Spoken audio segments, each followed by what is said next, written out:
Everyone, welcome to maths live. आज के lecture में हम डिस्कस करने वाले हैं कि इर्रेशनल नंबर को ग्राफ पर कैसे डिस्कस किया जाता है, कैसे हम ड्रॉ करेंगे नंबर लाइन पर। तो सबसे पहले समझते हैं कि स्क्वायर रूट ऑफ 2 अगर मैं कहूँ इसे नंबर लाइन पर शो करना है तो कैसे करें। अभी तक आपने सीखा कि नंबर लाइन कैसी होती है, जूनियर क्लासेस में आप डिस्कस कर चुके हो 0, 1, आपको डिस्कस करना है 1.1, 1.2, लेकिन this is a root of a number बेटा। तो रूट ऑफ ए नंबर को कैसे ग्राफ पर हम नंबर लाइन पर शो करें, तो इसको करने के लिए हम थोड़ा सा एक बेसिक नॉलेज पर आते हैं। देखिए, आपको पता है कि in a right angle triangle P square plus B square is equal to क्या होता है, एच स्क्वायर। अगर मैं कहूँ ये भी 1 है, परपेंडिकुलर भी, एंड देन बेस भी क्या है 1, तो 1 square plus 1 square is equal to क्या आएगा, एच स्क्वायर।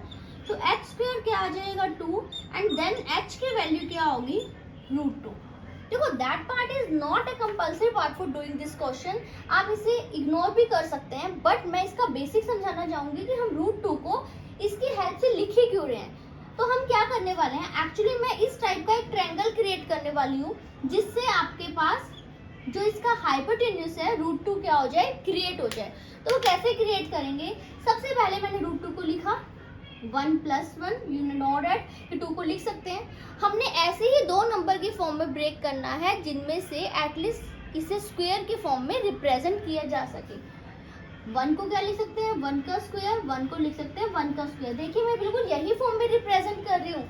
अब क्या होगा, नंबर लाइन ली, यहाँ 0, यहाँ 1, यहाँ 2, यहाँ 3। दैट मीन मुझे इस नंबर लाइन पे एग्जैक्टली बेटा यही वाला ट्रायंगल फॉर्म करना है जिसका परपेंडिकुलर भी क्या हो 1 और बेस भी क्या हो 1। तो हमने क्या किया, सबसे पहले मैंने बेस को 1 चूज किया, तो 0 से लेकर 1 बेटा ये एग्जैक्टली स्केल की हेल्प से होगा, आप रफली आइडिया नहीं लगा सकते। अब आप क्या कीजिए, 1 पर, क्योंकि राइट एंगल ट्रायंगल है, 1 पर आप 90 डिग्री का एंगल क्रिएट करेंगे। अब मैंने कहा बेस तो मैंने ड्रॉ कर लिया, next thing is perpendicular. Perpendicular 1 mark कीजिए अगेन, यानी कि यहाँ पर कंपास रख के 1 लेंथ पर क्या किया मैंने, मार्क। अब आप 0 से इस लेंथ को क्या कीजिए, ज्वाइन कर दीजिए। अब आपने क्या करना है, कंपास को 0 पर रखना है बेटा, और कंपास को यहाँ तक ओपन करना है, यहाँ तक बिल्कुल। देखो, यहाँ पे रख के यहाँ पर, एक्चुअली मुझे ये पता है कि दिस पार्ट इज √2, क्योंकि मैंने आपको बताया ये भी 1 है, ये भी 1 है, that mean this part must भी क्या होगा, √2। तो आपने कंपास को यहाँ रखा एंड देन इसे क्या कर दिया, आपने एक्सटेंड कर दिया, that is the location of √2। अगर अपने जूनियर क्लासेस में आए तो यू नो दैट √2 की वैल्यू 1.41 होती थी, और आप आइडिया देख सकते हैं 1 और 2 का मिड पॉइंट 1.5 से स्लाइटली बिफोर आएगा ये। तो यही आपकी क्या है, एग्जैक्ट लोकेशन। ये तो मैंने ड्रॉ किया √2। अब बारी आती है बेटा √3 की। √3 is quite complicated then this. तो √3 कैसे करें, √3 के लिए हमने क्या किया, स्टेप वही √3 को मैंने लिखा 2 + 1। अब मैंने तो आपको लास्ट क्वेश्चन में बताया था कि हम ऐसे 2 पार्ट्स में ब्रेक करते हैं जिन पार्ट्स को आप स्क्वायर की फॉर्म में क्या कर सकते हैं, रिप्रेजेंट कर सकते हैं। लेकिन यहाँ देखो, 1 को तो मैं लिख सकती हूँ 1 का स्क्वायर, बट इस 2 को कैसे राइट डाउन करूँ, 2 को मैंने लिख दिया √2 का स्क्वायर। अब क्योंकि मुझे एक लेंथ यानी दोनों में से एक परपेंडिकुलर चाहे बेस, एक √2 लेना पड़ेगा और एक क्या लेना पड़ेगा, 1। ये आपको खुद चूज करना पड़ेगा, किसी एक को बेस पे √2, किसी एक को क्या ले लो 1। तो मैंने इस क्वेश्चन के लिए चूज किया √2। इस क्वेश्चन को करने के 2 वे हैं, ये वाला मेथड जो मैं बता रही हूँ ओवर इजी होगा, तो आप यही चूज कीजिएगा। मैंने कहा बेस में लेना √2। अब आप सोचेंगे √2 तो मुझे ग्राफ पर लेना नहीं था, जब आपके पास 0 था, 1 था, आपको 1 तो लेना आता था, लेकिन √2 कैसे, दैट मीन अगर √3 आएगा दैट विल बी कंपल्सरी कि आपको √2 ड्रॉ करना ही करना होगा, चाहे फर्स्ट मेथड है चाहे सेकंड मेथड। इसको करने के 2 वेज है, लेकिन ये वे इजी है, तो दोनों वेज में √2 तो बनाना पड़ेगा। दैट मीन √3 अगर क्वेश्चन आता है, one of the important and hardest, slightly harder than before question, आपको √2 ड्रॉ करना पड़ेगा। अब देखो, मैंने आपको कहा राइट एंगल ट्रायंगल तो बनाना है। जब मैंने √2 बेस में ले लिया तो परपेंडिकुलर में मैं क्या लूंगी, 1 ही तो चूज करूंगी। तो इसलिए हमने जो ये √2 बनाया था ना बेटा, ये √2 है। इस पर फिर से 90 डिग्री ड्रॉ करेंगे। अब आप डी की हेल्प ले लेना। यहाँ पे फिर से क्या ड्रॉ किया, 90 डिग्री। सेकेंड लेंथ क्या है बेटा, 1, यानी कि यहाँ पर जो √2 आया था यहाँ कंपास रख के अगेन क्या मार्क करेंगे, 1। अब क्या करेंगे, 0 से 1 को इस वाले पॉइंट को ज्वाइन, अब फिर से कंपास को यहाँ एंड देन यहाँ। तो अब जो ये मार्क किया मैंने बेटा ये क्या है, 1.732। तो √3 ड्रॉ करने के लिए पहले आप √2 वाला पार्ट बनाएंगे। √2 वाले पार्ट की ये होगा कि मेरे पास बेस की जो लेंथ थी, जो फर्स्ट पार्ट का √2 वाला था, √2 वाला पार्ट इसका क्या बन जाएगा, राइट एंगल ट्रायंगल का बेस। परपेंडिकुलर की लेंथ आपके पास क्या आ जाएगी, 1, देन आपने 0 से ज्वाइन, और ये क्या हो गया आपके पास, राइट एंगल ट्रायंगल की हेल्प से आपने √3 को क्या कर लिया, लोकेट। √3 की वैल्यू मुझे पता थी 1.73 होता है, तो आप चाहो तो आप इसे क्रैम कर सकते थे कि √3 की वैल्यू क्या है। देन आप आइडिया ले सकते हैं √3 की वैल्यू जो 1.73 है, 2 से क्या आएगी बिफोर, और 1.5 की क्या आएगी सेंटर में। तो आपको पता चल जाएगा कि आपने ग्राफ जो है एग्जैक्टली सही ड्रॉ किया है नंबर लाइन पर। नेक्स्ट देखते हैं बेटा 1.2 एक्सरसाइज में फर्स्ट क्वेश्चन है, state whether the following statements are true और फॉल्स। कुछ स्टेटमेंट गिवन है, आपसे पूछा गया है क्या ये ट्रू है या क्या है false.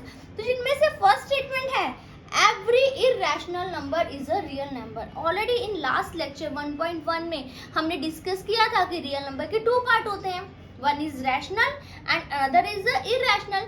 That mean every irrational number is a real number. तो yes, जो फर्स्ट पार्ट क्या पूछा था, every irrational number is a real number. This statement is absolutely true. Second part is every point on number line is of the form √m.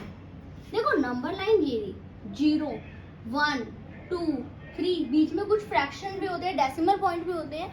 तो उसने पूछा है कि जितने भी ये पॉइंट्स हैं ये किसी √m के फॉर्म में, और जहां पर m क्या है, एक नेचुरल नंबर। दैट मीन आप m की डिफरेंट नेचुरल नंबर पुट कीजिए और चेक करके बताइए क्या नेचुरल नंबर के जिसके नंबर लाइन पर जितने भी पॉइंट्स हैं इनका स्क्वायर रूट करके मिल जाएगा। चेक करें, 1 का स्क्वायर रूट 1 जैसे मुझे मिल गया, 2 का स्क्वायर रूट 1.41 ये भी मिल गया, √3 भी मिल गया, √4। लेकिन एक बात बताओ, अभी तो मैंने सिर्फ 1 से 4 काउंट किया है और मुझे सिलेक्टेड से 4 पॉइंट मिले हैं। यहाँ तो कहीं 1.1 भी होगा जो कि स्क्वायर रूट है 1.21 का, वो नेचुरल नंबर का स्क्वायर रूट तो नहीं है ना, क्योंकि नंबर लाइन पे सारे फ्रैक्शनल पॉइंट भी होते हैं, डेसिमल फॉर्मेट इंक्लूड है, तो सारे के सारे नेचुरल नंबर का स्क्वायर रूट करके तो नहीं मिल सकते ना। That means second statement is क्या है, फॉल्स। और आप क्या कहेंगे, रीजनिंग क्या है, because numbers on a number line or are of a decimal form also, and all decimals are not a square root of a natural number, and all decimals are not a square root of a natural number. For example, अगर मैं कहूँ 1.1 भी number line पे है, which is a square root क्या है 1.21, तो बताओ ना क्या 1.21 एक नेचुरल नंबर था? नहीं, उसने तो पूछा ही है क्या नेचुरल नंबर का स्क्वायर रूट करो तो सारे पॉइंट मिल जाए। That mean this statement is confirmed false. Next है बेटा थर्ड पार्ट में क्या कह रखा है, every real number is a irrational. अरे रियल नंबर के तो 2 पार्ट किए थे, एक रैशनल था और एक क्या था, इररेशनल था।